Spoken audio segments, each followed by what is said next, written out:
In this video, we're going to talk about how to be productive to get more work done without getting burnt out. So productivity is something that we all like to strive for. We like to get a lot of work done in a day to get good results and to feel a sense of achievement. But in reality, do we really feel happy at the end of the day?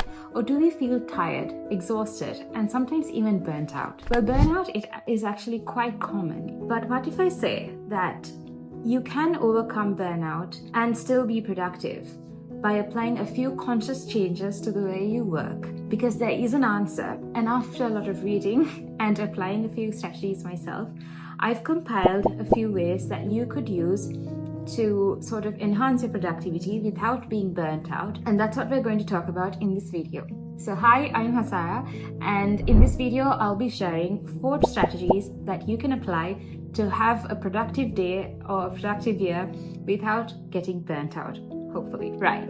So with that, let's go to point number 1, which is to work with people. Now, what I mean here is to sort of make time to socialize, make time to put a chat with your friends and family among your schedule of work. So what we're going to do here is to make time slots where you have periods of break time in the middle of your work where you allow yourself to sort of talk to your friends and family, to socialize, because this is very important, as it sort of boosts your mood. And when you have happy feelings and when your mood is boosted, you tend to be more creative, you have more joy in your work, and this in turn reduces burnout. Now, it's also important to avoid people who sort of drain your energy, because the whole point of this is to feel happy and to boost your mood, which in return helps to reduce the chances of you feeling exhausted and burnt out at the end of the day. And that being said, scrolling on social media and chatting with friends on the phone does not count, because the whole point is to have human connection, because we need connection, and being on your phone does not count. Now that we have that aside, let's move on to point number 2, which is to make work fun. Now, how do we make work fun? Have you ever realized, if you look back to a certain job or subject that you did well, or it may be a competition that you won, chances are that whatever you did win, it was something that you did with joy, that it's something that you truly enjoyed doing. Now, that is the exact thing that we have to bring down to our work. See, the thing is, when we do something that we enjoy, we tend to be more creative, ideas flow to our mind, we feel more happy doing it, so we work like it's a breeze. But I know, in reality, we have to deal with a lot of things at work that we don't like. We have to do tasks that we don't enjoy. We have to study subjects that we really, really don't like or find interesting, but we still have to do it. So at times like this, it's important to find ways to make these things more enjoyable.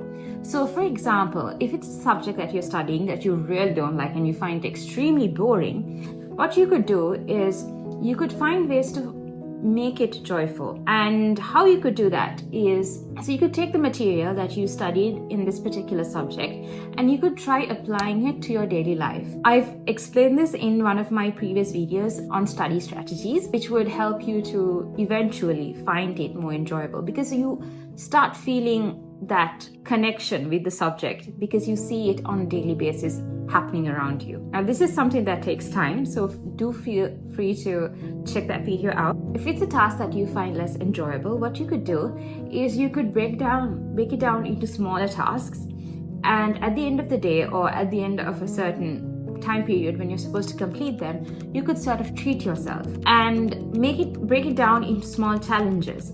Because when you do so, what you're doing is, even if you don't like the task itself, at the end, when you sort of reward yourself and you feel a sense of achievement that you have overcome the challenge, then you feel a positive association with the given task, which in return would make it more enjoyable over time. So these are ways that you could find the things that you don't like to do a bit more enjoyable. And of course, if it is things that you do find the joy in, then of course it's going to make you much less burnt out. So that being said, now we learned how to make things fun. The next most important thing to actually avoid burnout is to get good sleep. How much sleep would you need to wake up feeling refreshed and well rested. That's the amount of sleep that you really need. And if you don't get this amount of sleep, you're going to feel tired and drained of energy throughout the entire day, and this is going to sort of add up over weeks and months. So it's important to know your ideal sleep patterns. What time is best for you to sleep? What is your sleep hygiene? What time is it best for you to wake up? How many hours of good sleep do you want? And about afternoon naps. Are you someone who benefits from afternoon naps? If so, how long at what timing would you need an afternoon nap? And how long would you need your naps to be? Okay, so if I was to tell you why sleep is important, 3 things. 1, you need your sleep to sort of rejuvenate and replenish the energy that you've been using throughout the day. In other words, your batteries need charging. Number 2, if you're someone who's studying, then you put so much of information into your head. Sleep is the time that you store them in your brain. It affects memory. And number 3, without good sleep, it affects your decision making and your performance. And that is why it's very important to have good sleep before your exams. I'd have to make a separate video for sleep itself.